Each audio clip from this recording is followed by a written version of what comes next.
As we are about to commence this meeting, I ask, dear Lord, that you be with each and every one of us in a special way. Be with each of the speakers.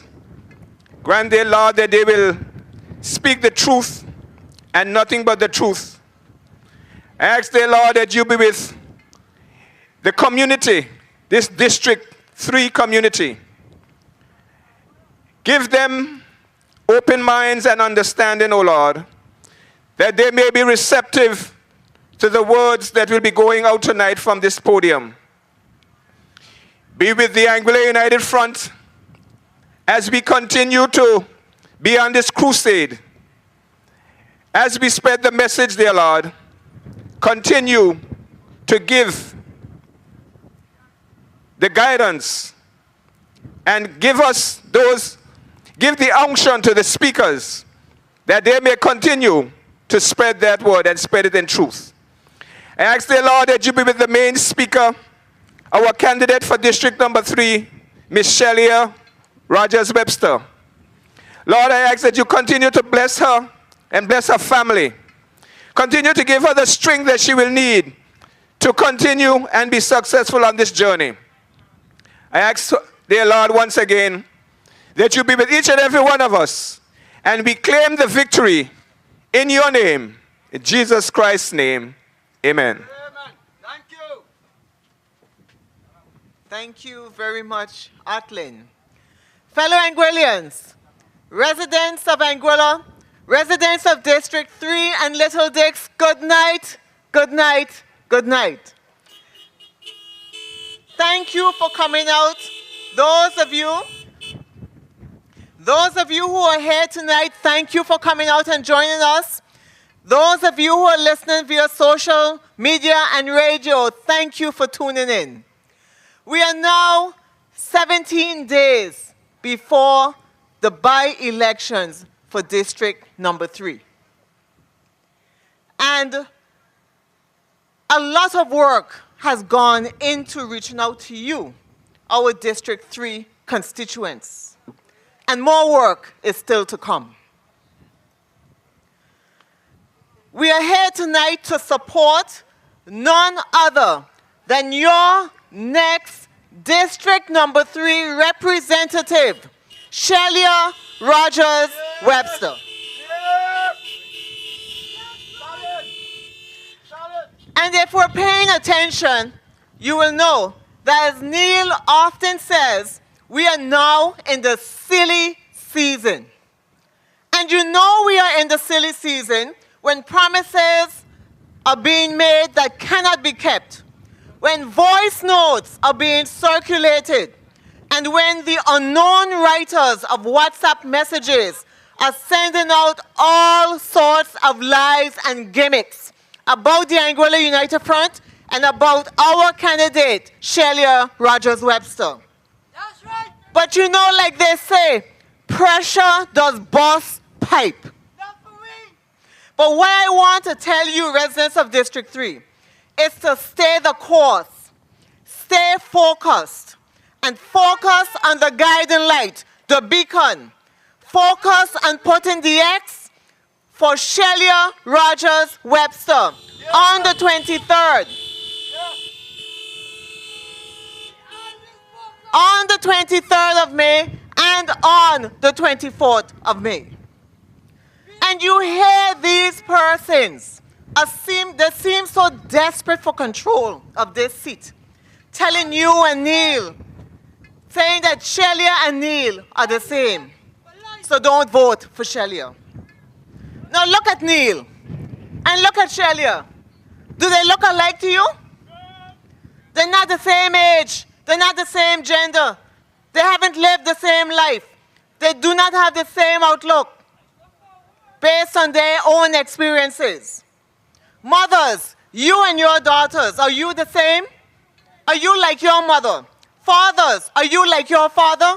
Are your children like you? What in all of Shellya's accomplishments says she and Neil are the same person?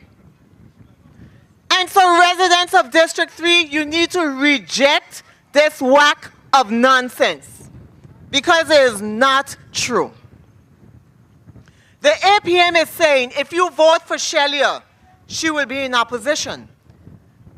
But listen, there are some district constituents right now that have their representative in government, and they want their representative to leave and go into opposition. Thank you.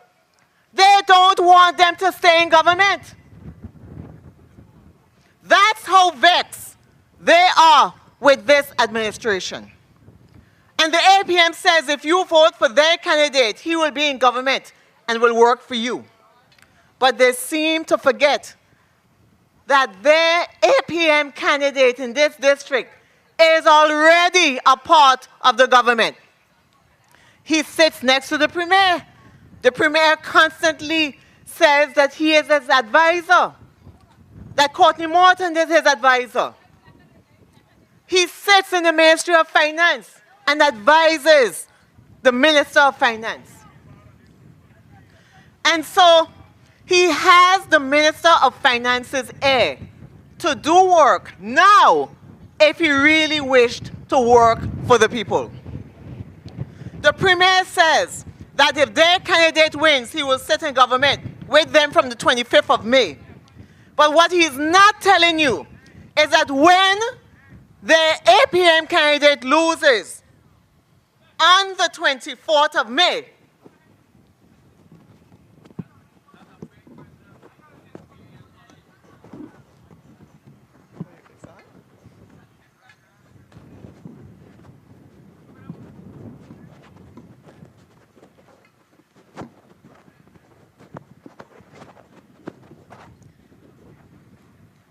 so when, okay, that sounds better. When he loses this seat on the 24th of May, 2022, what they're not saying is that they're going to rehire him to sit as a ministerial advisor in government again. And so don't worry with the Nancy story about him could do more for the district, etc. He could do it now. And he doesn't have to be elected to do it now. And so come the 25th of May, they're going to rehire him anyway, back to the same position that he just resigned from. So don't let them fool you. As they say, cockle-doodle-doo, don't let them fool you. Yes, the APM government has a candidate running in this by-election. But you tell me whether you should reward their behavior over the last 23 months by voting for another one of them. You see, during the 2020 campaign, the good doctor and his crew told a lot of tall tales to the people of Anguilla in order to win the election. So many things came out of their mouths that turned out not to be true. They said they would reject the EC $100 million. But after the elections, what did they do? They accepted it and even negotiated for more money. They criticized the EC $1,000 from Social Security for the unemployment program and said that it was not enough money, and when they get elected, they would increase. When they got in, they kept the same amount and they kept the same program that the United Front had put in place. They promised to provide affordable health care for all and free health care for persons over 70 and for revolutionary heroes. But what did they do after they were elected? They increased the taxes on health care. And in some cases, the increase was over 100%. They campaigned against the goods and services tax, the GST, and said they would not follow through in implementing it. But just last year, the APM administration forced the GST into passage, into law, without even having a majority vote of elected representatives. And they forced it through by using persons in the House of Assembly that are selected and placed in the House by the governor. They're driving around in the same vehicles they said they were going to get rid of. Enough said. They campaigned on educating our young people and providing assistance for young entrepreneurs. But what did they do instead? They cut scholarships and funding for social programs. They criticized the high cost of electricity. But after being elected, they implemented a 700% increase in the petroleum levy. And it just seems that this government has received a reputation for not being open and transparent and honest with the people of Anguilla. You have the facts in front of you, fellow Anguillians, and it's up to you to decide. I will stop here for now and bring on our first speaker for the evening. He is the elected representative for District Number 7, a member of the loyal opposition in the Anguilla House of Assembly, and Deputy Party Leader, the Honorable Mr. Cardigan Connor.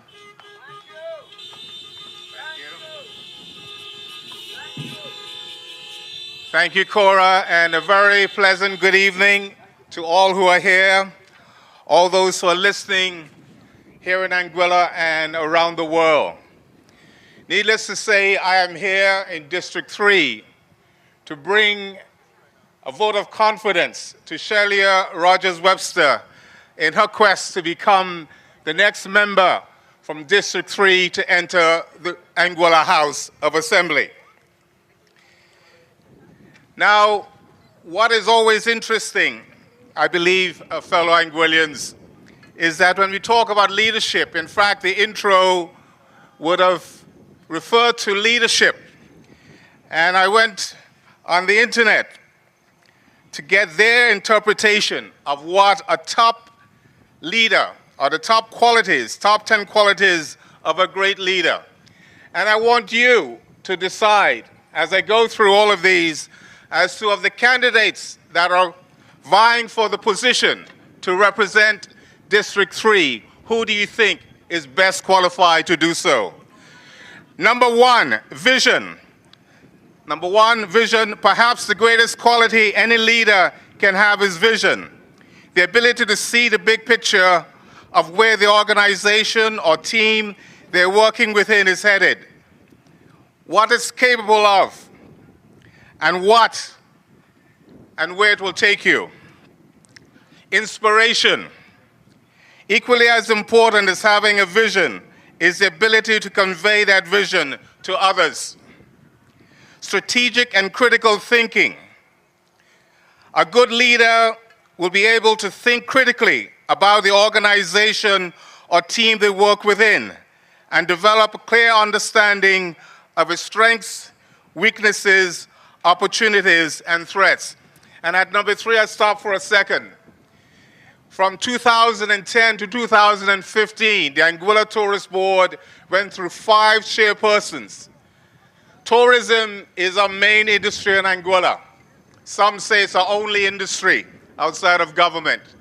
It was very critical that when the Anguilla United Front got into office, that the Tourist Board had a strong leader in Donna Banks as a chairperson. Whether you like her or love her, you got to give her kudos for that. But what was also important, the staff at the Anguilla Tourist Board, in the absence of a director of tourism, Shellya Rogers-Webster is the one that stepped up and headed that department. And needless to say, fellow Anguillians, 4 years running, Anguilla was voted number one in the Caribbean, the Bahamas, and Bermuda. And it's not just the 4 years. That foundation that was built is today why still Anguilla can say almost 2 years, in fact 2 years after COVID, that we're doing very well. It didn't start in 2020, it started way back in 2015. Number 4, interpersonal communication. Good leaders must be able to interact with other people in a way that feels genuine. This does not mean you have to be an extrovert. Shellya doesn't have to be an extrovert. Shellya is not an introvert, but Shellya is a chameleon. Whatever it takes, Shellya can adjust to the situation. Authenticity and self-awareness. Needless to say, check her record. Her record shows that she's both authentic, and when it comes to self-awareness, her record shows that she can deliver on that. Open-mindedness and creativity.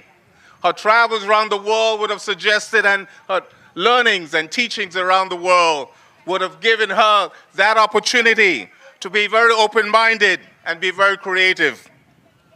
Flexibility. Again, it is a case of adjusting to certain situations. Responsibility and dependability. Now I'll stop there for a second. One of the most important qualities of a leader can have is a sense of responsibility and dependability. And I'm not going to call any names, but when you look at those who are running against Shellya in this upcoming general election, you got to ask yourself whether or not the responsibility is there and also the dependability. Patience and tenacity. Every leader requires a cool head. Patience, tenacity. Again, you mark Shellya on that. Number 10, and we'll stop at 10 for a second, but 10 says continuous improvement. True leaders know that perfection is a myth. There's always room for improvement on all levels. And without doubt, Shellya, over the years, would be a student of that. She's always looking for self-improvement, not just self-improvement. It starts with self, of course, but the benefit from that is as a district, as a country, and as a people, we'll all benefit from that.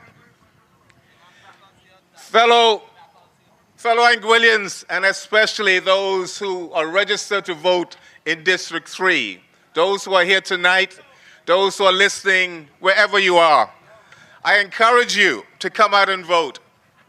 Many people over the years, what we as a people today, as a minority in some cases, whether in South Africa, whether it's in the United States, we've lost a number of our pioneers who fought and gave up their lives for the right for us to vote. At times it hurts my heart when I hear people say they're not going to vote. You're not going to vote, give somebody else a double vote. People have died for the right for you today to vote. They did not have the opportunity to vote, but life is about passing on. We talk about passing on the baton. That's what life is about. And you've got a responsibility to your brothers, your sisters, your parents, your children, and the future of Anguilla to go out and vote for the person that you believe in your heart,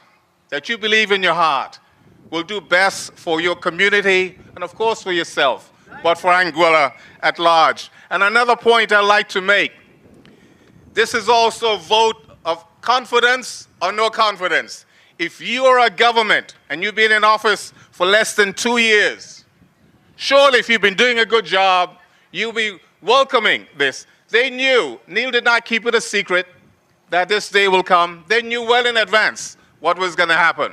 They didn't have the capability, or they don't have the capability, in order to put themselves in a position where they are the favorites to win. Cora made a statement about Courtney losing the seat. You can't lose what you don't have. It's not his in his first place. You can't lose what you don't have.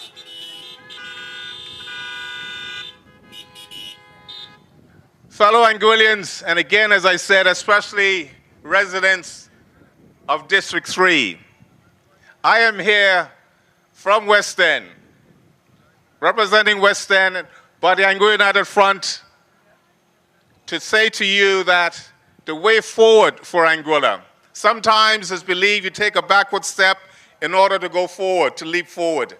You see it in high jump, long jump, it happens generally. This is another opportunity. It might, at the end of the 2020 elections, it looked as if we got a slap in the face. It was a backward step for Anguilla. But we gave them a chance, or they were given a chance to be leaders that they said they would be. It's up to you, the people.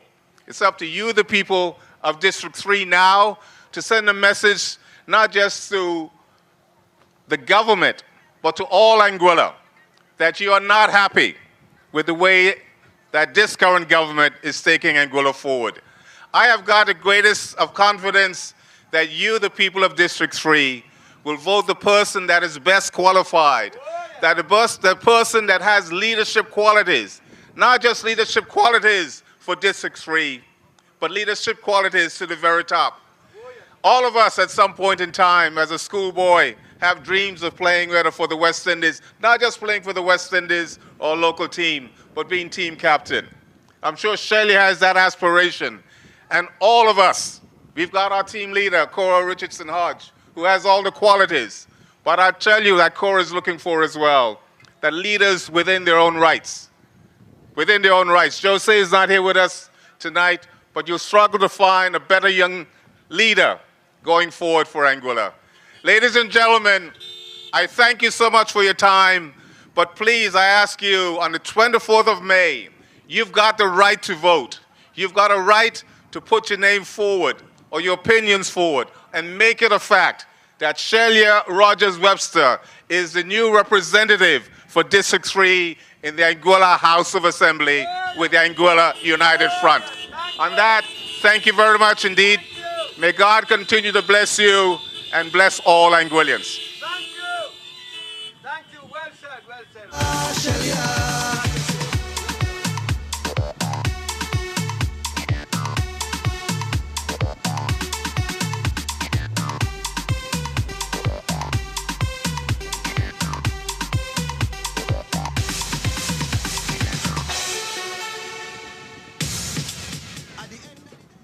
The Honorable Cardigan Connor, fellow Anguillians.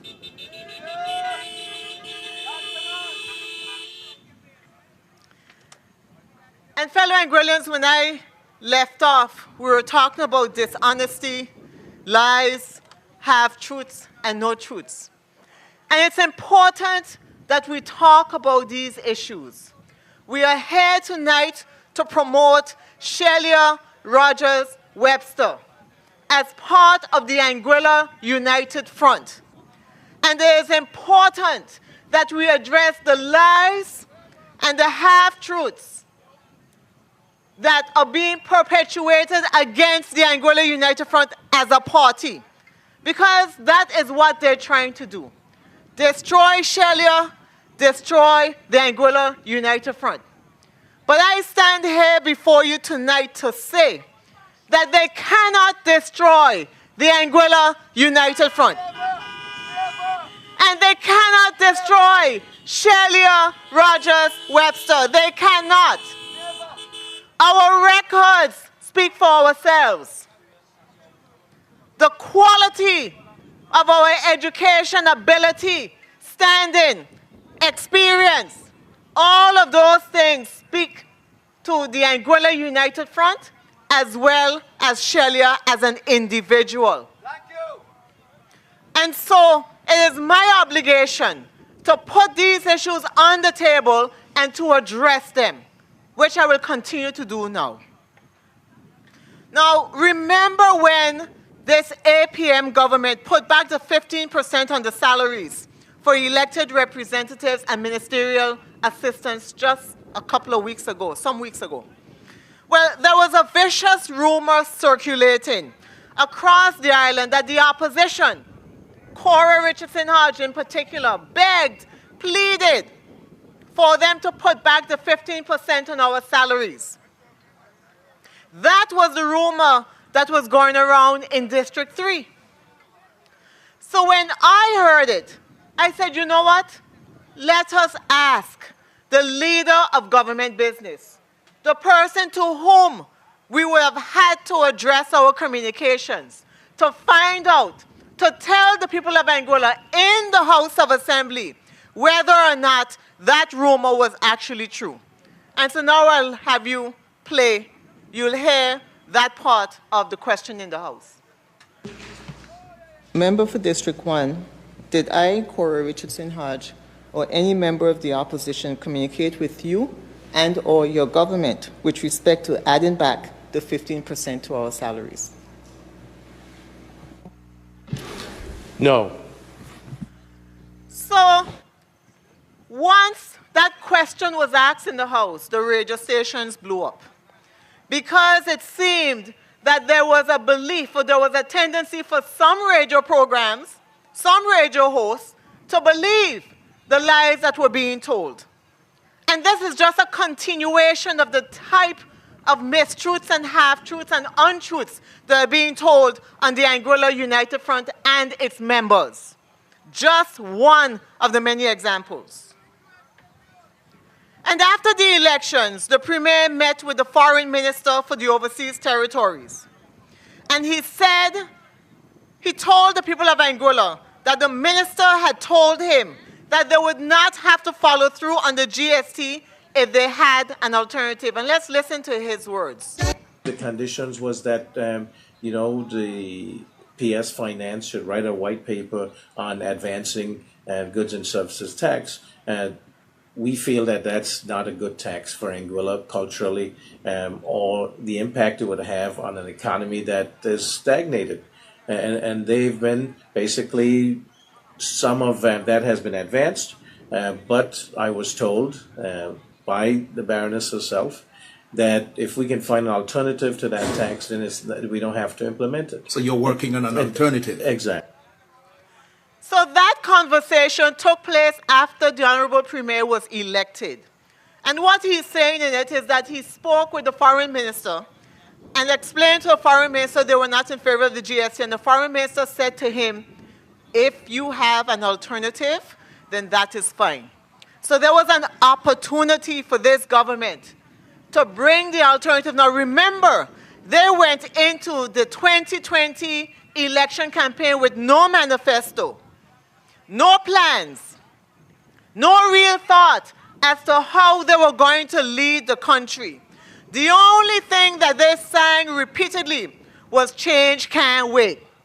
And when the change took place, there was nothing left. There was nothing on the table for them to do.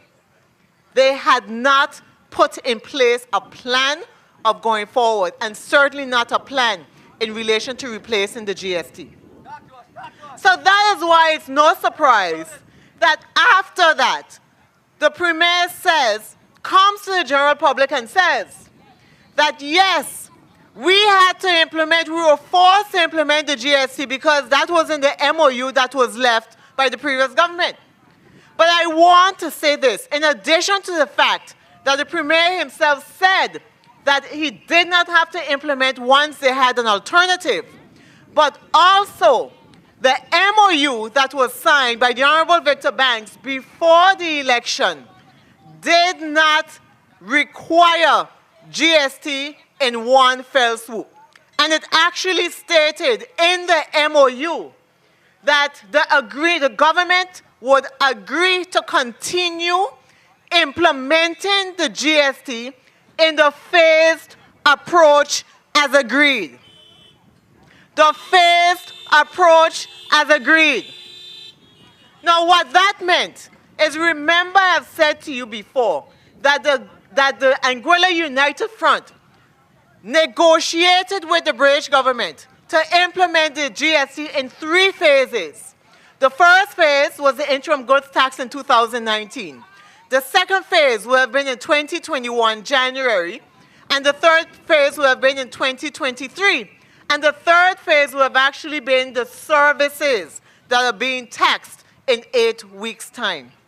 And that was supposed to have taken place next year, or perhaps even further out, based on the circumstances that we're dealing with. So the question that I have for the Premier that he has yet to answer is that if the MOU that he is saying, where he is saying that the British said that he must comply, if that MOU is saying that he must implement, or he agrees to implement in the phased approach, why are we not following the phased approach that was left by the Anguilla United Front? Why, in the midst of COVID, in the midst of all of the issues that are taking place, the issues with supplies and services, the increase in gas all around the world, and still rising numbers in COVID throughout other parts of the world, why is it in the face of all of this, the Premier agreed to collapse the GST implementation and have it be forced on the people of Anguilla in 8 weeks' time? He has not been able to answer that. And I'm still waiting for an answer to that question. And you hear some of the candidates running in this by-election making all sorts of wild claims about how if they get elected, they're going to release the banking reports. Fellow Anguillians, it is high time that these people who are seeking higher office either be truthful to the people of Anguilla or understand what they can and cannot do. And I say that because the governor of the Eastern Caribbean Central Bank was here this week, and he spoke to the media about this very issue. And let's listen to his words. Like anybody else.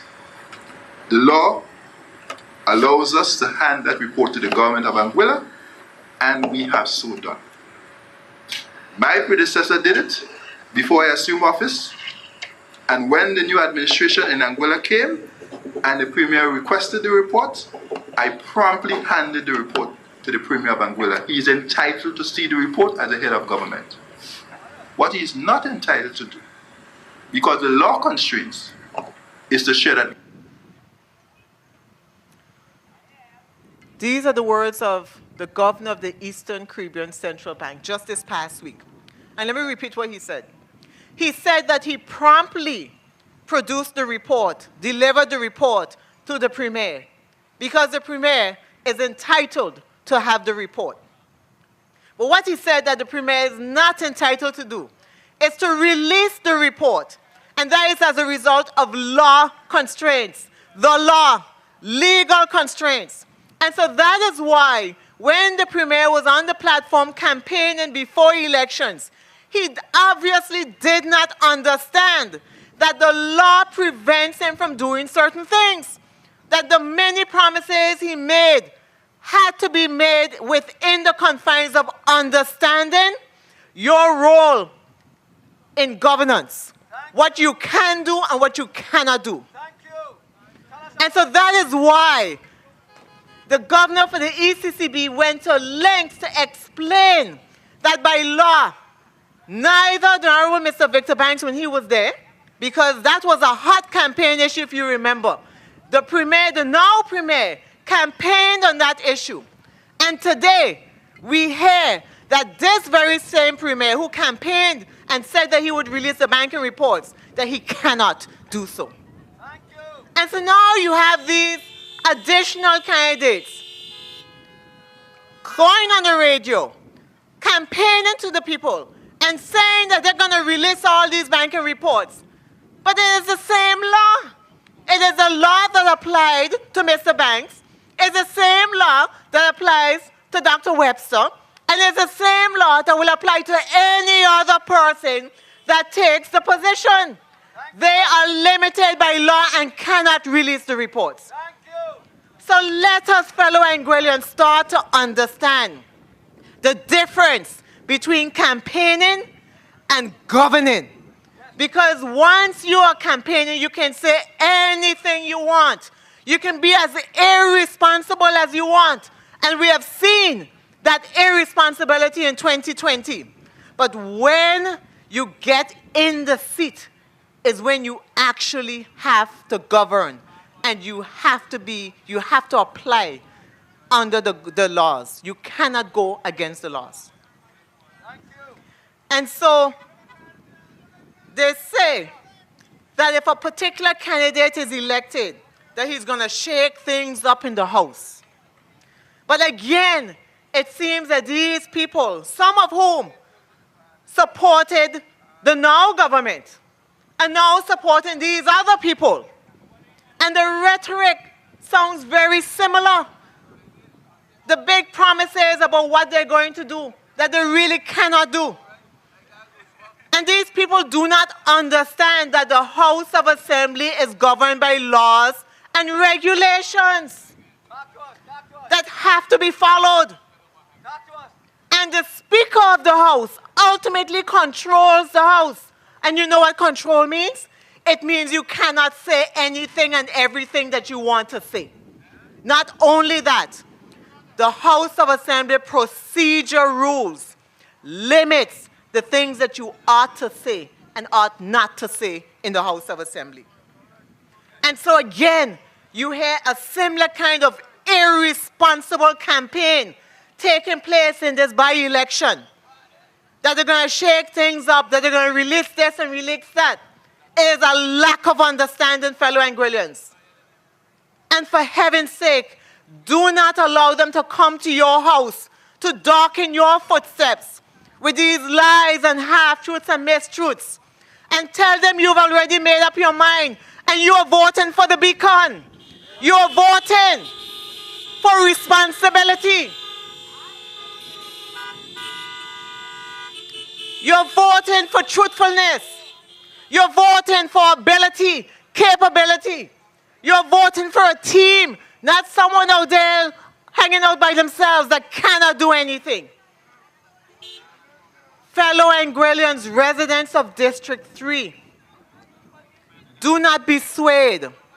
Follow the light. Follow the beacon. Vote for Shellya, Rogers-Webster. If you are able to vote on the 23rd, if you have pre-registered, come out and vote on the 23rd for Shellya. If you are able to vote on the 24th, come out and vote for Shellya. But do not stay home, because a lack of voting means you are choosing more of the same. And we do not want more of the same. We don't want what is now. We don't want what we have now. And so come out, fellow Anguillians. Come out and vote on by-election day. And now, fellow Anguillians, I am going to bring on to you your immediate former district representative, former Minister of Education, former Minister of Health, former Member of Parliament, former Leader of the Opposition, the Honorable Mr. Evan McNeil Rogers. Shellya, Shellya, who we voting? Shellya, Shellya, Shellya, District 3, who we voting? Shellya, Shellya, Shellya, who we voting? Shellya, Shellya, Shellya. District 3, are you ready for a leader, a true visionary? She's brilliant, caring, capable, humble, committed to the task and steady. Valley North, she is what you deserve. Hardworking, willing to serve. Thank you very much, Cora. Let me say a pleasant good evening to all of you who are out here this evening attending this very, very important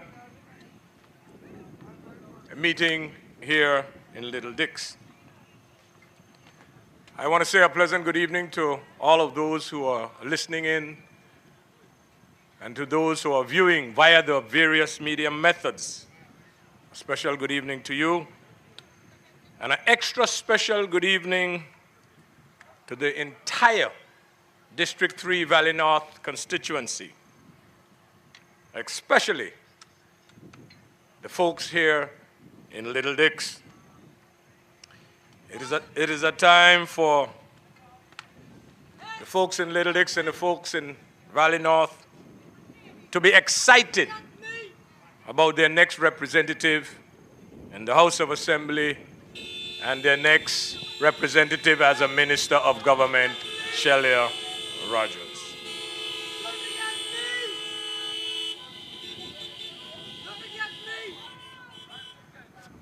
Fellow Anguillians, I am sure that Shellya herself is excited this evening to be here in Little Dix, a place where Shellya can truly call home. Truly call home.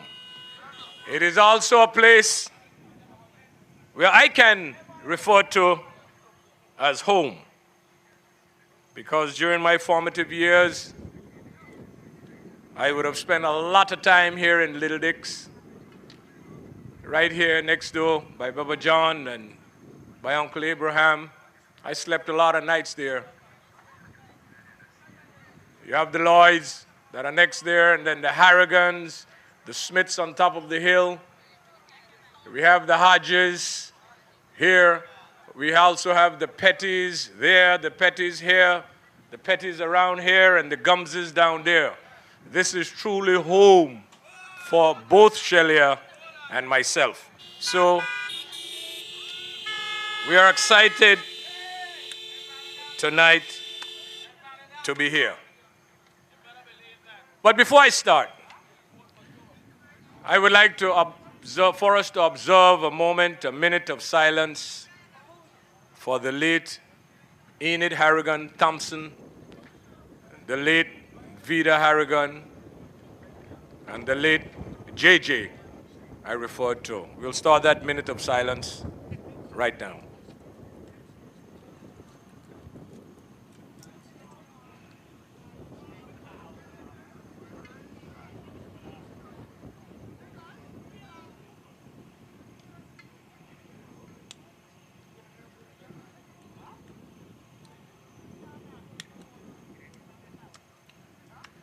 My fellow Anguillians and my fellow villagers, I am here tonight with a very simple message, a message that can be divided in two parts, and also for me to compare and contrast the choices that you, the people in Valley North, will have on election day. My people, as I have said before from these political platforms recently, that circumstances beyond my control would have precipitated the need for a by-election. That being said, and the simple message that I have in two parts and the comparison, I will try to outline for you tonight. Part one of that message is to thank you, the people in District 3, Valley North, and those of you here in Little Dix area who would have supported me over my journey, political journey, over the years. I want to sincerely thank you for your support during those years. Thank you.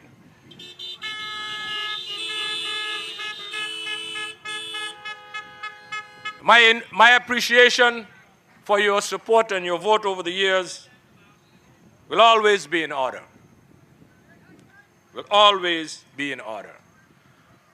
And part two tonight is that I'm here humbly asking you, the people of District 3, and in particular tonight, the people of Little Dix, I'm here humbly asking you for your support, not for Evans McNeil Rogers this time, but for Shellya Rogers-Webster.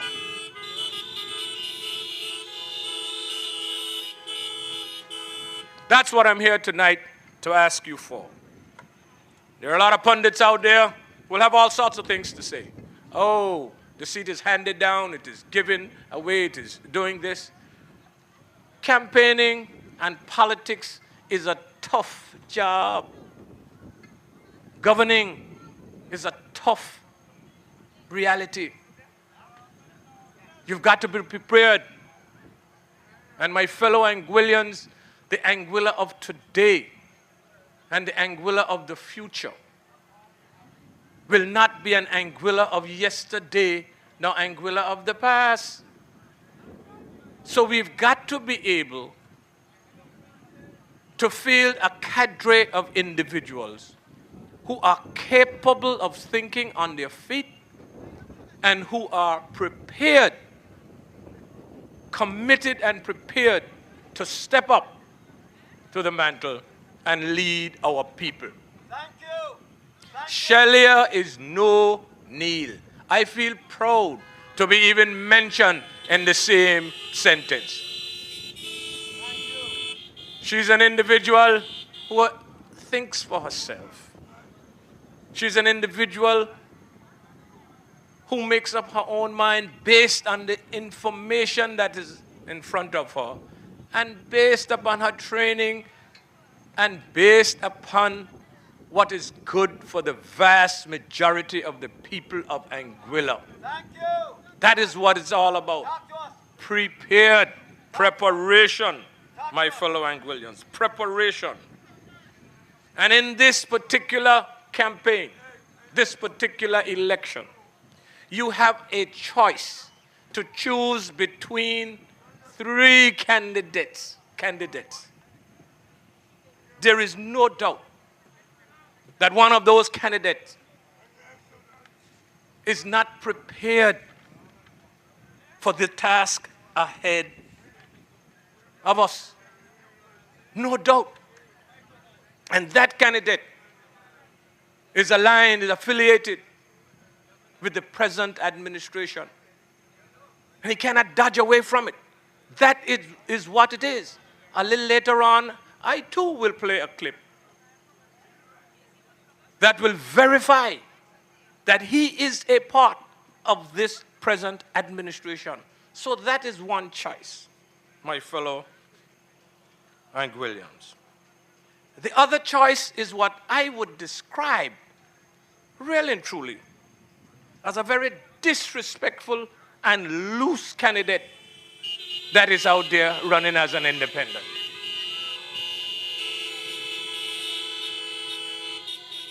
And I make no bones about saying that.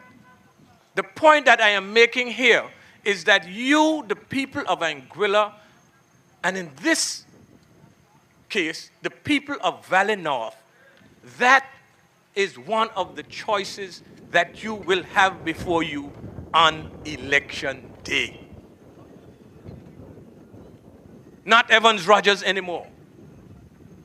Three choices. Shellya Rogers-Webster, Courtney Morton, and Dr. Lanny Hobson. Every single thing that I say on these political platforms, I am sure that they're recorded. And I am not afraid for them to be replayed. I am not afraid for them to be replayed. So you have a choice. So if I'm running around, all sorts of things being recorded and sent out, in this globalized world, you should be able to defend, whether it was this year, last year, 3, 4, 5 years ago, you should be able to defend it. That's what it is. Don't run away from it and trying to say that somebody else is sending old tapes or whatever it is. This is one of the choices of the individuals that we, the people in Valley North, will have to choose from.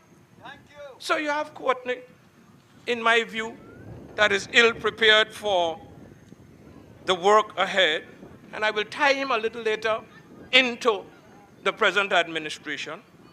And as I mentioned, and you don't have to believe me, you can pass judgment on it yourselves.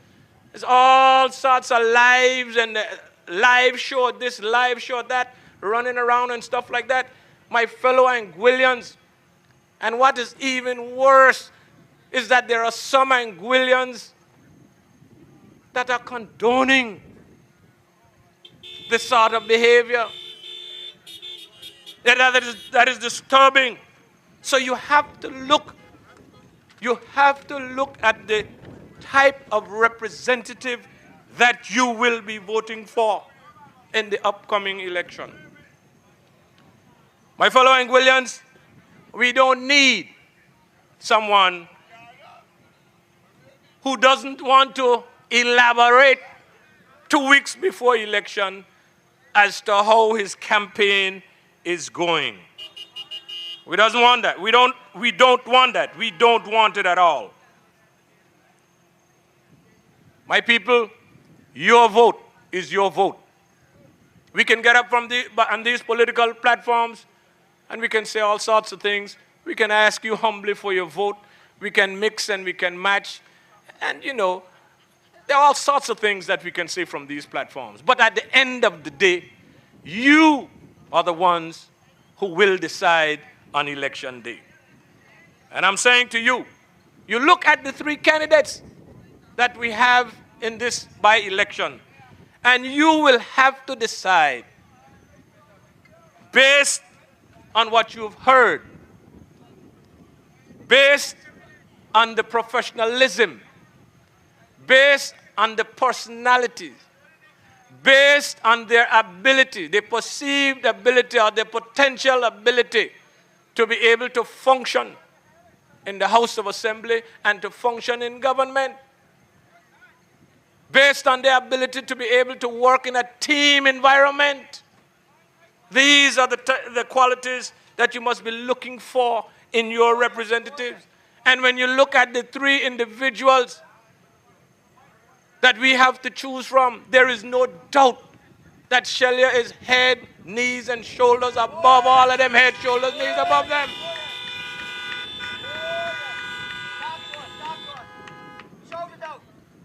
No doubt. Because as I mentioned, one, the inability and the unpreparedness of that particular candidate. And the other candidate, the disrespect and the behavioral issues. You know them. I don't have to single them out. You hear them every day, whether it's on the radio, whether it's by a live recording or whatever it is. You, the people in District 3, have these three individuals. You have these three individuals to decide from come election day, the 23rd of May and the 24th of May. There is absolutely no comparison when you look at those three candidates. None whatsoever.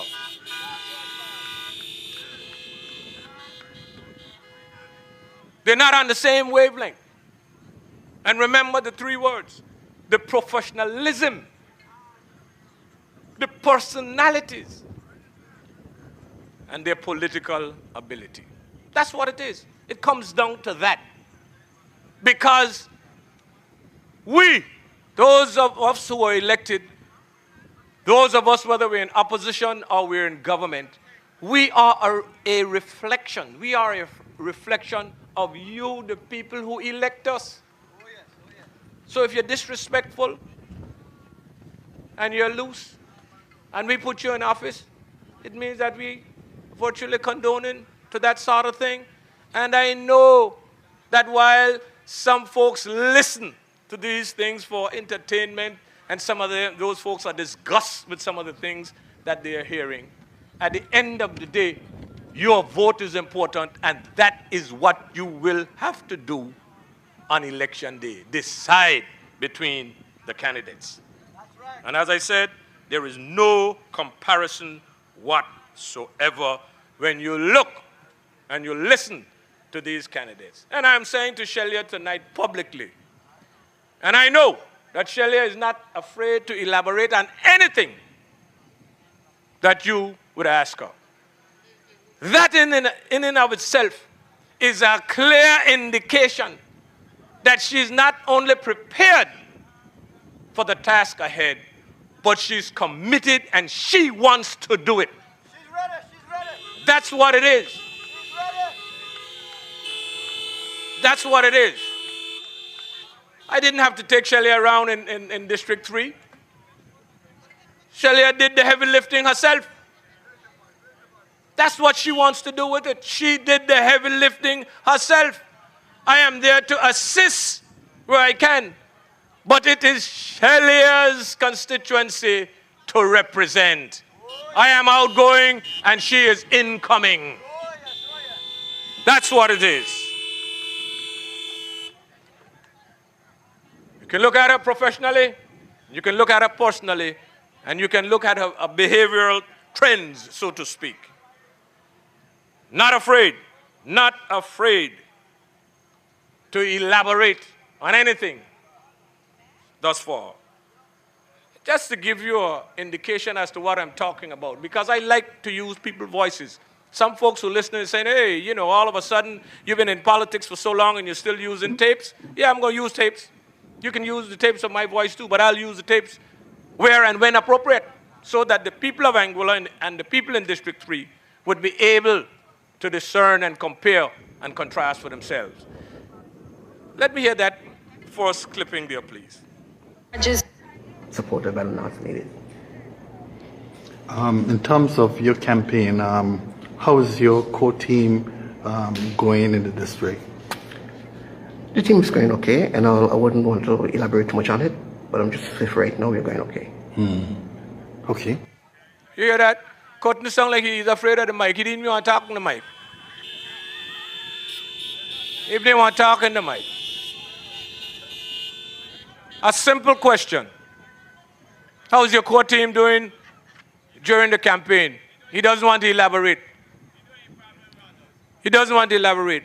And I am sure that Shellya can elaborate on all the activities that is taking place in this political campaign. It is her campaign. She is running her campaign, my fellow Anguillians, not me.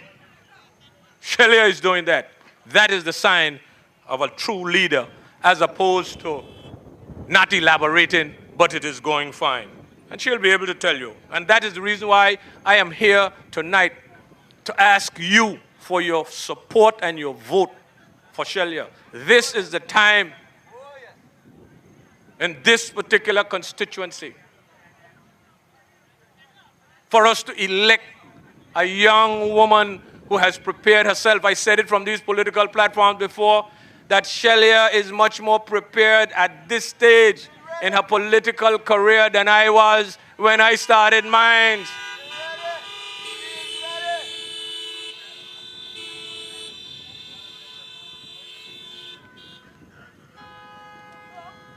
And I want to say to Shellya tonight, because I don't have to say anything to her in private or in smaller cell meetings, publicly, I want to say to her tonight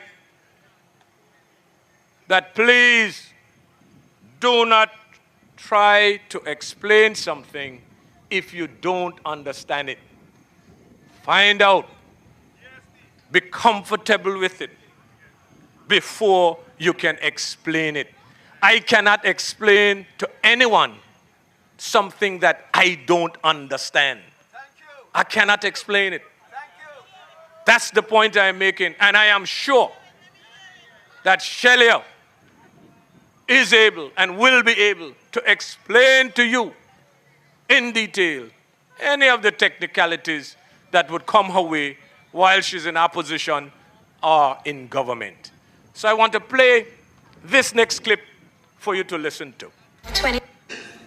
Explain first. I know you've done a lot of work with the Premier and the rest of the cabinet on the whole GST, coming from your background as a banker and in the financial field. Explain the GST to the ordinary man in very simple language that is not complex. How would you do that? For example, a constituent were to raise that with you. How would you explain it to? Okay, the rate for GST right now is 13%, going forward from July. Presently, we're paying up to 9%. In some cases, with freight and insurance, additional 2%, 11%. Now, on your telephone bill, you will see probably 17%. That will be repealed and come back to 13%. On your basic food items, when you have a zero rate, it means there is no custom duties on these items, which means the price on the daily items you may consume, your rice, your sugar, your flour, your chicken, whatever, those prices will come right back down. And the reason I could do is because now GST will be expanded across the board to also services. So you could pull back on the food item because you have another avenue of money coming in. Now, the thing about GST, and Dr. explained earlier, when you realize the amount of funding you could get from GST, you fill other gaps, like health. You could pay down on loans. It even bothers you once you have the money that you need in your budget, and that you get your revenues. You won't require going back to CBD to get the additional loan that you have. You listening to that?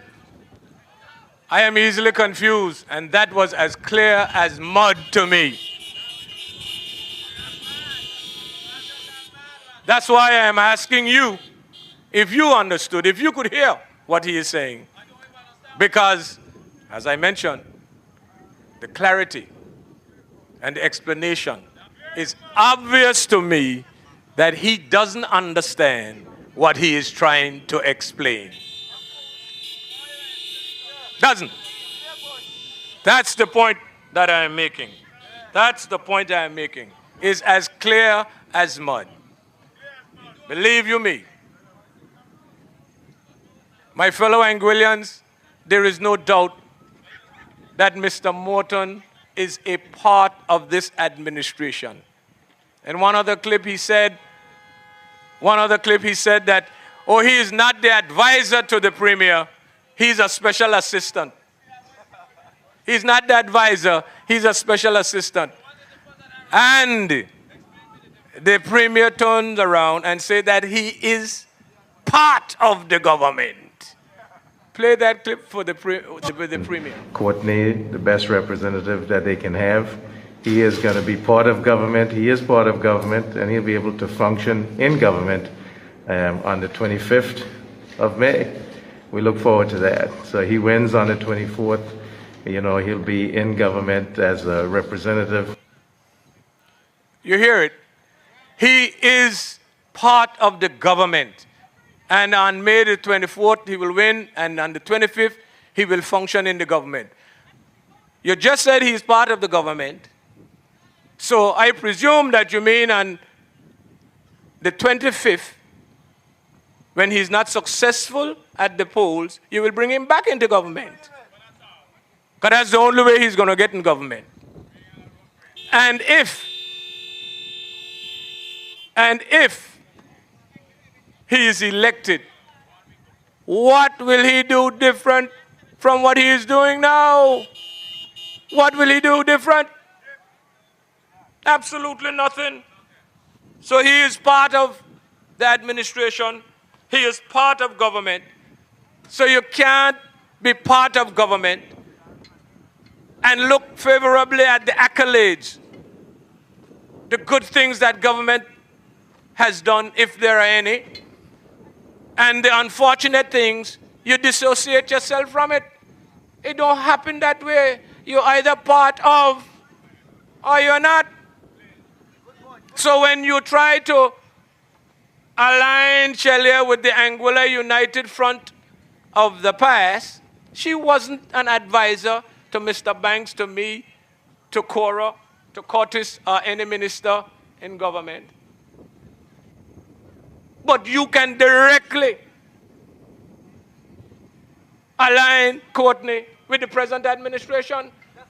So all of the taxes, all of the misgivings, all of the situations where it seems as if though they're in one dark room with all the lights off, putting up on each other, he was part of it. He was part of it. And don't talk about lies. In another clip he said, oh, he's taking the high moral grounds. He resigned from his post before going out on the campaign trail. But on April the 4th, when you, Ken Hodge and Marilyn Hodge were walking around here in District 3 here in Little Dix, what you were doing, campaigning or visiting the homes? It's the same thing. See no difference? That was April the 4th. And your effective date of resignation was April the 29th. Correct me if I'm wrong. So visiting the folks with a by-election ahead and campaigning to them must be something different. This is the kind of representation that we want for Anguilla now and in the future. My fellow Anguillians, you have to choose. Another instant, you talk about Atlin Van der Poel and Mark Romney worked and campaigned up until the election day. Now, Mark, the contract that Mark had expired 2 months before election, and it wasn't even renewed. So it's either that he's a deliberate liar, or he does not go and look for the information to verify what he is saying. That's all it is. And the people in this constituency must decide which one it is. As simple as that is. You're part of this government, and you're going to need to elaborate, and you're going to need to explain something like this. The next clip that I have there, cued. want any money out of anybody. We retreated to the shadows. Let them govern. But I want to say this today without any qualms whatsoever. They have misgoverned. They have badly governed. They have betrayed, and they have left their people worse off than any other administration has. And that's not from an AUF supporter. That is from a person who I believe would have been instrumental in putting together the APM party. I believe would have been instrumental in putting together the APM party and hence putting this present administration in office. So that is coming from someone within the inner circles of the APM of the government in less than 2 years of their assuming office. Less than 2 years. So again, it's a clear choice when it comes to the comparison of the 3 candidates that we have in District number 3. And Courtney, you're going to have to elaborate. You're going to have to explain that description that just came over. You have to explain the worst government, basically in the history of Anguilla. You have to explain that, not Shellya. You have to explain that because you are a part of this administration. You're a part of it. And you cannot avoid what is happening. You are part of what is happening in Anguilla at this moment. That's what it is. And I want to say to the Honorable Premier, please, and you should know better. If you don't know better, it means that there is a disconnect between the government that you are leader of and the people who you are leading. When you talk about the people in Anguilla have more money in their pockets now than ever before. What people are you talking about? It can't be the vast majority of the people of Anguilla. If you know a few people who fits that description, then say, because I can assure you that the people on the ground and the people who are taking the dry knocks from day to day cannot tell you that they have more money in their pockets now. These are the realities. So there must be a disconnect somewhere with respect to the ruling administration or the governing administration and the people on the ground. Something is fundamentally wrong. And you know what? At the end of the day, I really didn't expect anything different from these folks because I would have experienced how difficult it is to govern a small island like Anguilla. But in the midst of all of that, you must be cognizant of the fact that you have to look out for the vast majority of the people, of your people, because you cannot satisfy all of them. You cannot satisfy them. And you must be able to do that. And, you know, again, all of these little clips and stuff like that, and I don't even want to play them. But when you talk, when Courtney is talking about District 3 had no representation over the last 17 years. And he's coming into the district wanting to represent you. In other words, he's telling the electorate in District 3 that basically y'all are dummies because you elect me once, twice, 3 times, 4 times. You had no representation. You had no representation when you elect me the first time. You had no representation when you elect me the second time, the third time, not the 4th time. So please have a little respect for the electorate in District 3 because these are the same people that you're coming now and asking to elect you when you're saying to them that 20 years they elect a dummy.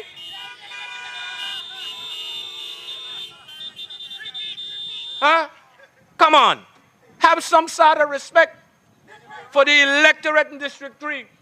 Because if they had no representation for 17 years, no representation for 17 years, it means then that they ain't got no sense. And these are the same people now that you're coming back to and asking them for their support in the upcoming by-election. But less than 2 years ago, they voted against you. You felt as if though 41 votes, you can capture that. But my brother, you don't understand the winds of politics and the winds of change. And I'm asking you, the people of District 3, Valley North, and in particular, the people in Little Dix, to go out on election day and please give Shellya your support so that you can send a strong message to those folks. A strong message to them. And the thing about it, the Anguilla United Front is an open tent, and sometimes we are criticized for being open. You know what? Politics is about people. It's the people in District 3 that will have to go out on election day to vote for their next representative. It is about people. About people. And Shellya's ability to attract people who had never been under the AUF tent, her ability to attract them, it should be admirable and should be lauded. That's what it is. We welcome you. We welcome all of you. We welcome you. We welcome you. And it doesn't matter whether you voted for me in the past or not. Shellya welcomes you to the tent and welcome your support. That is the strength. That is the strength of a candidate who is committed to bring even the detractors from outside under the tent and to vote for her. Shellya, don't be afraid and don't be ashamed. If you have personal votes, folks who are going to come and vote for you and they don't care about whether it's the front, the back, or anything else, take all of them and take the votes because you win it by people. That's what it is. That's what it is. People. The people. It's not about me, but I can tell you it ain't no mystery why I win 4 consecutive elections. Hard work and commitment to the people of Anguilla. That's what it is. To the people of Anguilla. Today, I got a call thanking me for what I have done. I ain't gonna call no names on the political rostrum, but those people will never forget that. Never forget it. As we grow older, it goes deeper in them, my fellow. And when we come to the other candidate now, because I'm not on the ticket, but I have to compare and contrast. When you come to the other candidate now, just be careful. We hear all the rhetoric and the loose talk coming from the other candidate. All the rhetoric and the loose talk coming from the other candidate. And Dr. Hobson, I am not afraid to call your name on this political rostrum. I am not the candidate, and anything that you can say or do or go in the mud, homeboy is not afraid to do it with you. But it's not about me. It's not about me, but I just want to sound the alarm to the people in District 3. How in heaven's name that you can be around calling my name, that I am supporting you, I can support you. I got to be a damn fool to get up here on the political rostrum,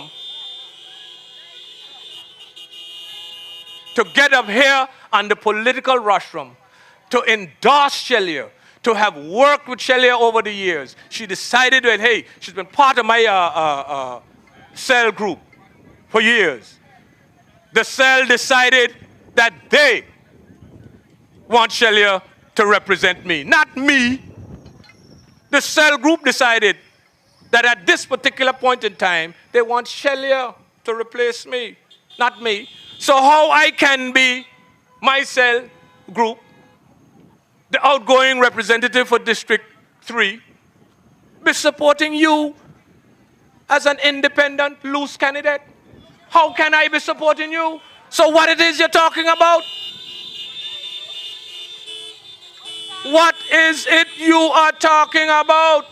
So people listen, you know, because he calling Cleophas' name, he calling everybody else who are related to me that they're voting for him.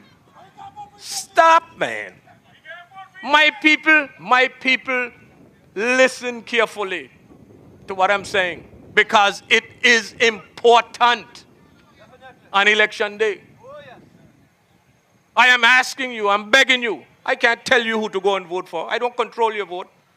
But I want you to compare and contrast the options, the choices that you have on election day. That is what I want you to be able to do. If he's trying to use reverse psychology to say, hey, wait a minute, the outgoing representative is supporting him, so whoever supported the outgoing representative come and support him, he is in for a rude awakening on the 24th. That's what it is. And I'm not bothered about him. I'm not bothered about him. These folks talking about, oh, they are appalled. They are appalled of what I said last week, Saturday, in Northside. I didn't say anything appalling last week, Saturday, in Northside. I spoke about professionalism. I spoke about personality. And maybe what I should have said when I spoke about personality, I should have talked about normality and respectability. That is what I should have talked about. That is what I should have talked about when I spoke about personality and professionalism. I want to talk about a little bit of what I said last week, because there's no harm in repeating what was said. I spoke about friendships. And let me go back to my notes. I spoke about friendship. I spoke about the friendship of utility. And let me talk about two other friendships. Friendships of good. It is based on mutual respect and admiration. Friendships of pleasure, which exist between you and those whose company you enjoy. And the friendship of utility that I mentioned last Saturday evening, the friendship of utility exists between you and someone who is useful to you in some way. Someone who is useful to you in some way. So those who are around him are just using him for the friendship of utility. That's what they're using, from exploitation. That's all it is. And I also said that if I am behaving abnormal, please do not hesitate in seeking help for me. What is appalling about that? What is appalling about that? What is appalling about that? Absolutely nothing is appalling about that. And if you look at some of the campaign strategies that they're trying to use, and I mentioned it last week, again, nothing is appalling about what I said. I said, those who are in the boat, they jump overboard and jump in the lion's den. Nothing is appalling about that. Nothing is wrong with that. Nothing is appalling about that. And that is a fact. That is a fact. But even those who jump overboard, we will welcome you. Come in under the tent, my fellow Anguillians. Come in under the tent. And the thing about those folks, you know, they have so many ideas. They have so many strategies. They have so many ways of getting things done. And they would do this and do that. And they ain't got the gall or the balls to come out and present themselves as candidates to represent you. They don't have it. Let them come out and stop hiding behind other people. I heard a song some time during this week. It says something about you come. You got to tell some of them, you come. Yeah, you come. Come. I got so much of strategy, you come. Come in. It isn't here. And I can say it because I have been in the ring representing the people in this district. You know, and the thing about it, they talk about, you can call me a drunkard or alcoholic or whatever it is. But I want to say this. My grandmother always said to me, what soberness conceal, drunkenness reveal. And I know that anything that I want to drink, I will drink it. Anything. And when I wake up the next morning, I ain't got no overhang with what I just drink, so I can function. There are some conditions, you go sleep with it, you wake up with it, and as the days pass, it gets worse.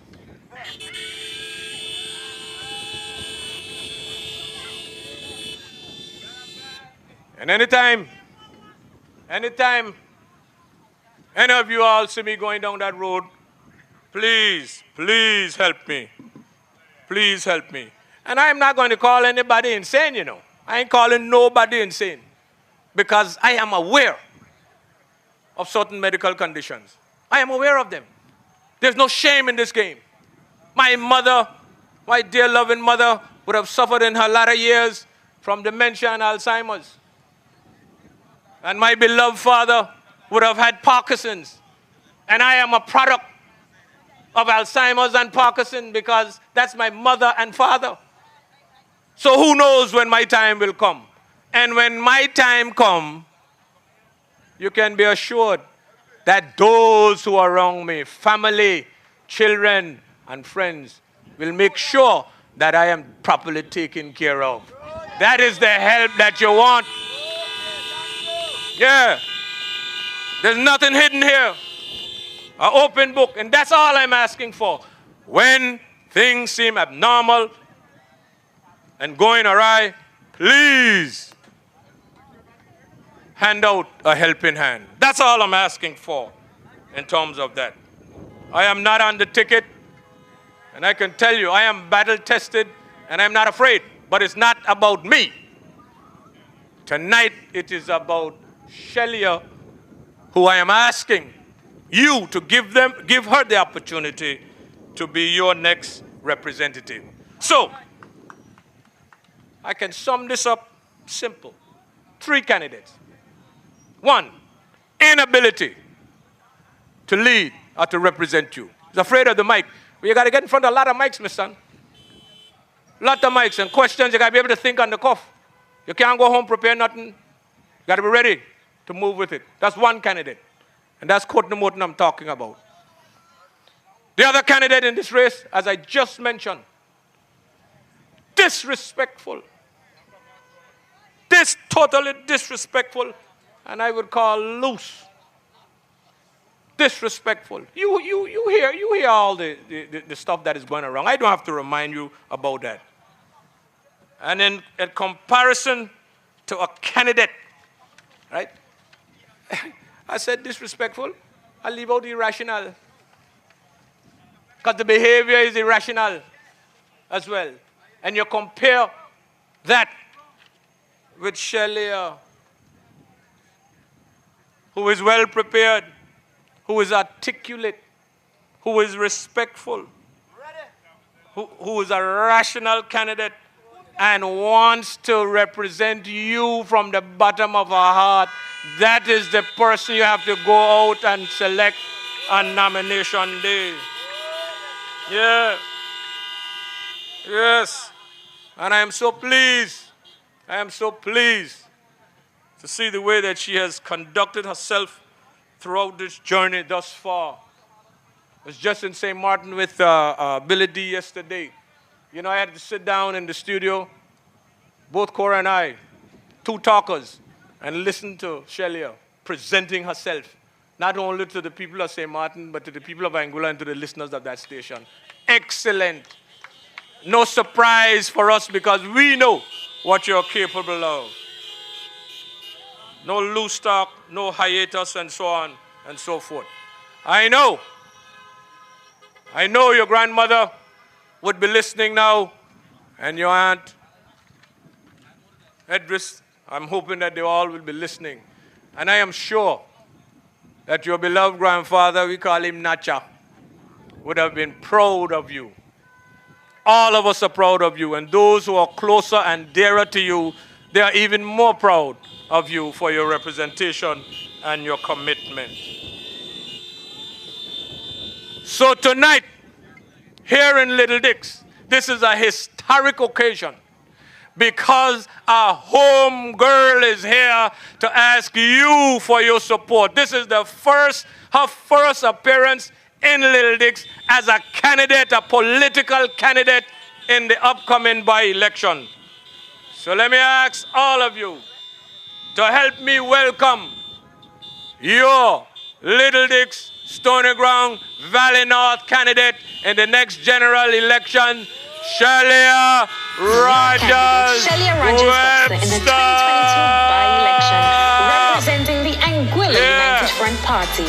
On May 24th, 2022, vote Shellya Rogers-Webster the beacon. At the end of the day, Shellya all the way. At the end of the day, Shellya all the way.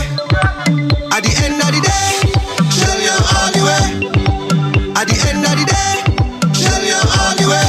Valley North, who we voting? Shellya, Shellya, Shellya.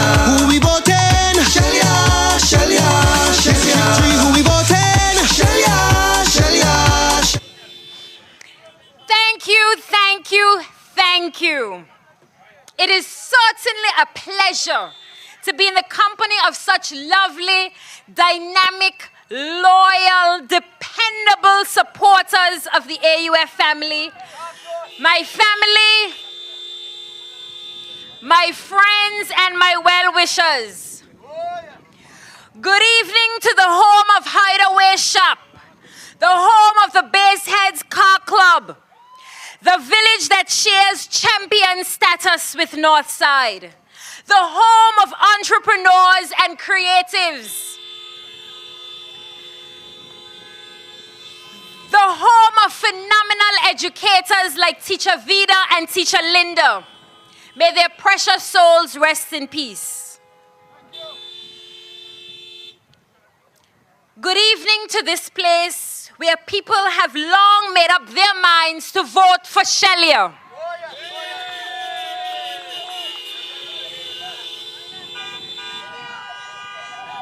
To vote for stability. To vote against the onslaught of unfair and the poorly timed GST. Simply put, to vote sensibly. Little Dix, it feels good to be home.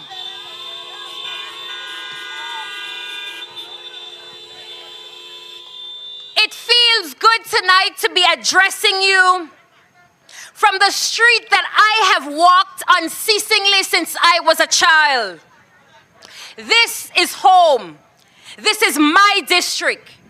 This is my space. And there isn't anybody that is going to come in my space, in our space, to bring disgrace.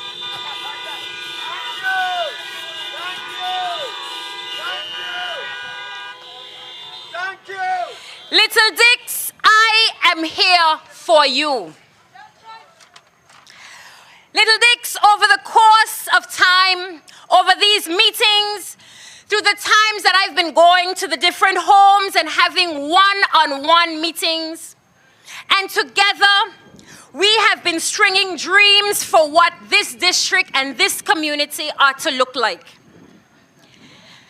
But with you, with open arms, I humbly offer myself to you from where I stand on this platform this evening. Thank you. Before I get into sharing my vision for this good district, which is the real reason for me being here, I want to take some time to address some empty, baseless chatter that you might have been hearing on the streets and on the airwaves in recent times. It is the kind of talk that people who are smelling defeat are bringing to you. They are bringing it to you in the hope that you will lose your good sense of reasoning and tune into them. About 2 days ago, I happened to accidentally hear a piece of an interview that was being done by one of my opponents, who clearly, speaking from a position of desperation, claimed that there is no point in voting for me. There is no point in voting for someone who will sit in opposition. It was said that a person in opposition would be of no use. They would be of no use because they will do nothing from opposition. They will be able to do nothing for the people. They said, vote for the one who can join the government and do something for the people. Well, I found that to be pretty interesting for more than one reason.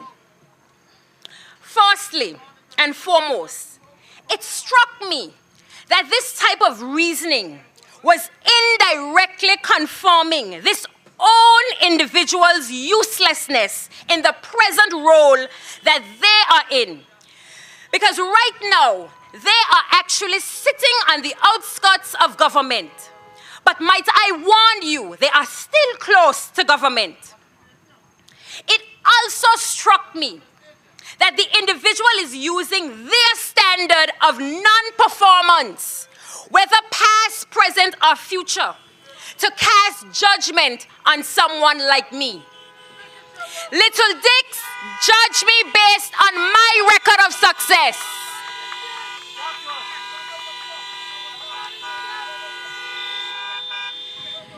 Secondly, they would want you to believe that the opposition has no real value in the House of Assembly. They would want you to believe that if you elect me on the 24th of May 2022, and when I join my colleagues in the opposition bench, they would have you believe that I would be unable to represent you. I would not be in a position to represent you or do anything for you. What a cheap shot at your vote. Neither do they know or understand the value of the parliamentary opposition. And so I ask, don't they know that the effectiveness of Parliament largely depends on the very existence and I dare say the strength of the opposition? And don't they know that when I am elected, I will be joining a strong, experienced, and highly capable team of opposition members, led by the Honorable Cora Richardson Hodge. Don't they know that this opportunity to sit on the opposition side of the House of Assembly will give me the exposure to the parliamentary processes and procedures and will equip me to have the kind of experience that is necessary to function transparently, effectively, and efficiently in government in the next 3 years.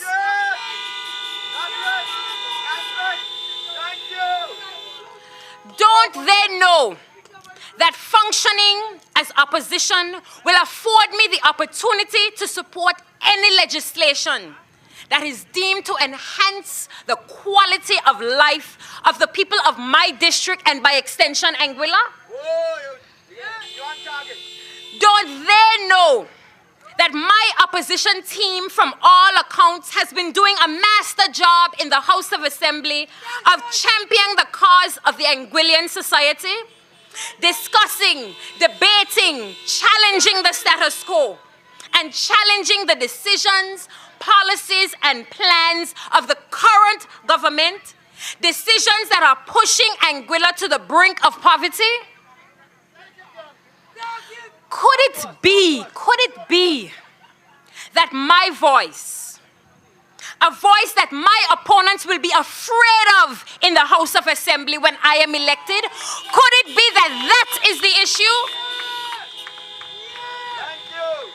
When you elect me on election day, it will be your voice that you are electing. representing your voice in opposition, a voice that will be speaking to the issues of taxation in this country, not the least of which is the poorly timed GST. When you elect me, I will be your voice in opposition. I will be pressing to reduce the cost of living in this country, for better and affordable health care for all, including the elderly. Thank you. When you elect me, it will be your voice in opposition that will be speaking on the bad and inconsiderate decisions that this government is making. Imagine giving themselves a 15% salary increase in the midst of a pandemic. Yes, 15% increase. Mine will be your voice in opposition, agitating for increased investments in education at all levels, agitating for the resumption of scholarships and support programs for our youth. Again, I say this because they cut the scholarship funding, agitating for the resumption of scholarships and support for the youth of this country. You cannot build a country without building your people, Little Dicks. You cannot. Oh, yes, you got it right. Yes, so it will be my voice in opposition, presenting fresh ideas and alternatives to the current methods of social and economic development in this country. So fear not, my dear people of Valley North. Fear not, my dear people of Little Dicks. And what's more, beyond my parliamentary voice will be my continued work in this district. You see, I don't have to wait until I'm in government or to be sitting in opposition benches to be working for you. I am for you and of you. Thank you. I have always been and will always be working for you, whether I am in government or in opposition. Thank you. Allow me this time to re-emphasize my vision for Valley North and Anguilla on a whole. A vision that has been recently touted on platforms and on the airwaves, and one that is worth repeating time and time again, Little Dicks. Simply put, it is a vision that wants the citizens of this country to have a fair and decent quality of life. Apart from affordable health care and reinvestments in education, I will always put at the forefront of my narrative the need for undisrupted access to running water, access to 3 well-balanced meals daily, access to affordable electricity, access to financial literacy, access to transportation, particularly in vulnerable times. My people, let me remind you, at the core of my vision is people. Every program, every effort, every infrastructural development must have people at the forefront. My vision for my people is having a decent standard quality of life. One where you don't have to worry about how your bills will be paid or the high rising costs because you don't have a job. This plan that I have for Anguilla and for District 3 as a whole is a solid plan, not one based on scattered one-off projects here and there. And let me reiterate that at the heart of my plan is one, education and training. Your people cannot be forced in this country if they are not trained and prepared, Valley North. Thank you. Thank you. Thank you. Healthcare and food security are also important. Infrastructure and tangible spaces within the district are also important. The intention is to reach everyone. But there are a couple that we have to single out. Our young people are incredibly important. Thank you. The elderly and those with disabilities and developmental delays. And of course, our single parents. District 3 As I make my way through this district, I have been listening to you. I have come to tell you tonight that this vision takes into consideration all that you have shared with me. I didn't just make this up. Not just because this is the political season, but over the years walking together, you have expressed to me the needs. I have been nothing, District 3, but committed to you. I have been nothing but desirous of representing this district. I acknowledge the things that you are happy about, but I also acknowledge the things that you would like to see change. As a word of caution, there will never be enough. Enough money, enough time, enough physical resources, but that must never be made an excuse. With the support of government, the private sector, the community, and an able body representative like myself, there is nothing that we can't achieve together. Thank you.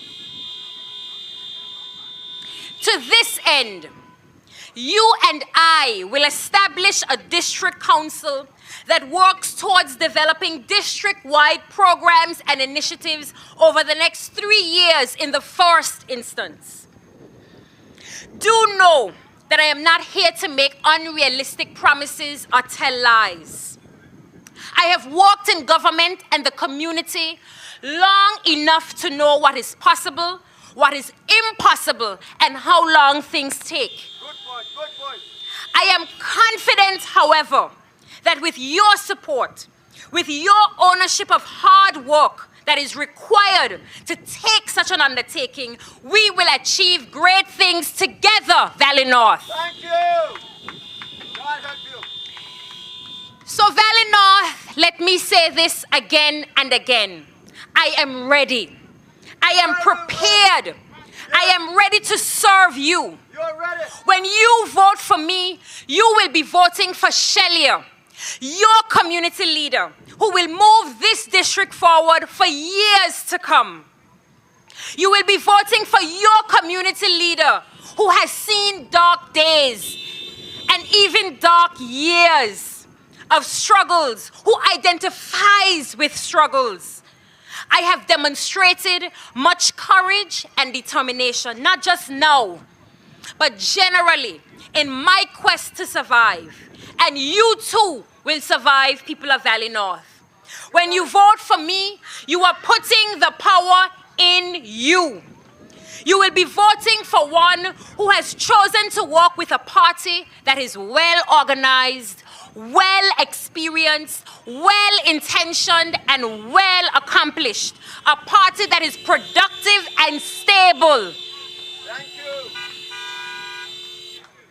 At this point in Anguilla's history, Valley North needs a representative who is respectful of others, who is experienced, who is prepared, but most importantly, who is connected with their people. Oh, yes, you are ready. Valley North, I am an insider. I was born and raised in this district. I am your candidate. I am your own Little Dix. As I draw to a close, I pause to say thank you to many of the people who have pledged their support far and wide. Those who send me encouraging words on a continuous basis. Those who encourage me to ignore the noise, to ignore the mudslinging, to ignore the disrespect and assassination attacks. Thank you. I appreciate you.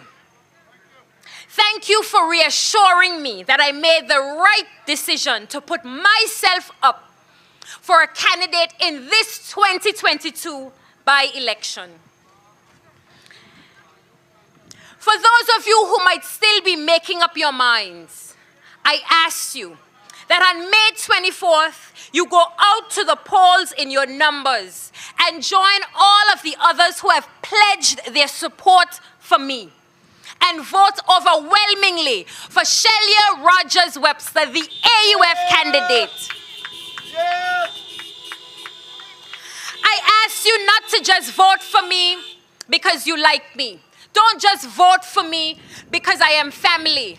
Vote for me because I have demonstrated that I am ready, that I am prepared. I didn't wake up yesterday and decide to run for public office. I knew that before I approached the worthy people of Valley North, that I needed to prepare myself academically, socially, and professionally. And that I have done. Thank you. You're ready. Valley North, I am unafraid to represent myself. I am unafraid to represent you. I am unafraid to make tough decisions. So I am asking you humbly, on the 24th of May 2022, cast your vote for Shellya Rogers-Webster. A person that you can depend on now and always. Thank you. God bless you. Remember, choose your community girl, a team player, a go-getter, an enabler. Your Shellya. Thank you and good night. End of the day, Shellya all the way. At the end of the day, Shellya all the way. At the end of the day, Shellya all the way. Valley North, we voting. Shellya, Shellya, Shellya.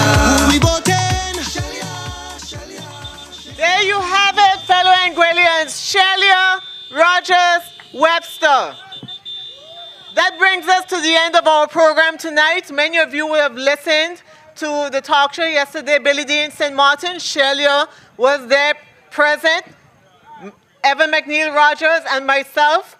And we will also be on radio on Monday, Just the Facts at 12 noon. So make sure you tune in. And for those parents, those mothers who are here, who are listening, happy Mother's Day tomorrow. All the best to you and your loved ones. Have a great night. Who we voting? Shellya, Shellya, Shellya. Who we voting? Shellya, Shellya, Shellya. District 3, who we voting? Shellya, Shellya, Shellya. Who we voting? Shellya, Shellya, Shellya. Valley North, this is your candidate, Shellya Rogers-Webster, in the 2022 by-election, representing the Anguilla United Front Party on May 24th, 2020. Our next meeting will be next week, Saturday in Stony Ground.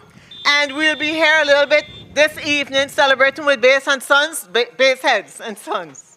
All right, good night. Shellya all the way. Valley North, who we voting? Shellya, Shellya, Shellya. Who we voting? Shellya, Shellya, Shellya. District 3, who we voting? Shellya, Shellya, Shellya. Who we voting? Shellya, Shellya, Shellya.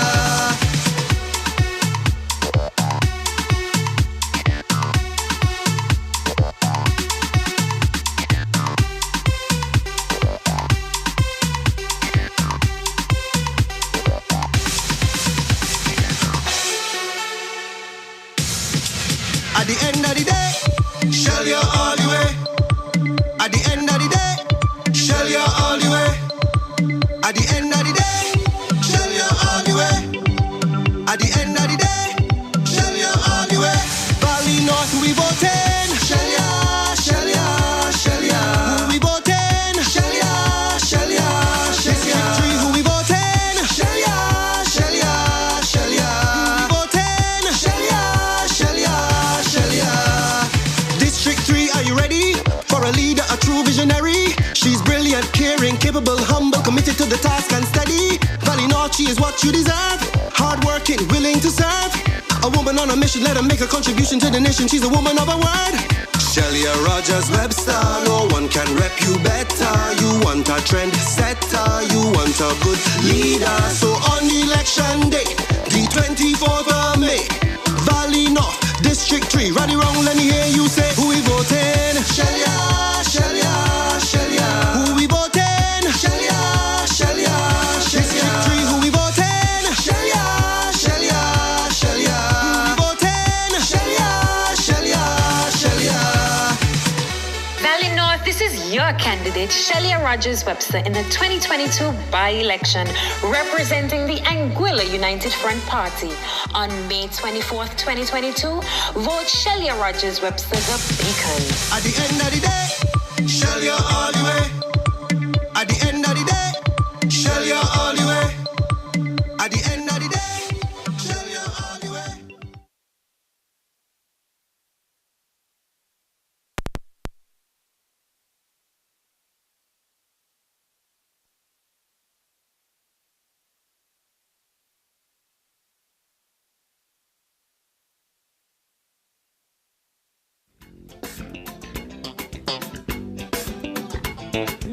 Yeah. Wow. Yeah. Let me get on talking, please. Get talking. We got to have a talk. You swag God up. Yeah.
Turn the music up.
Look up, you saw your rock.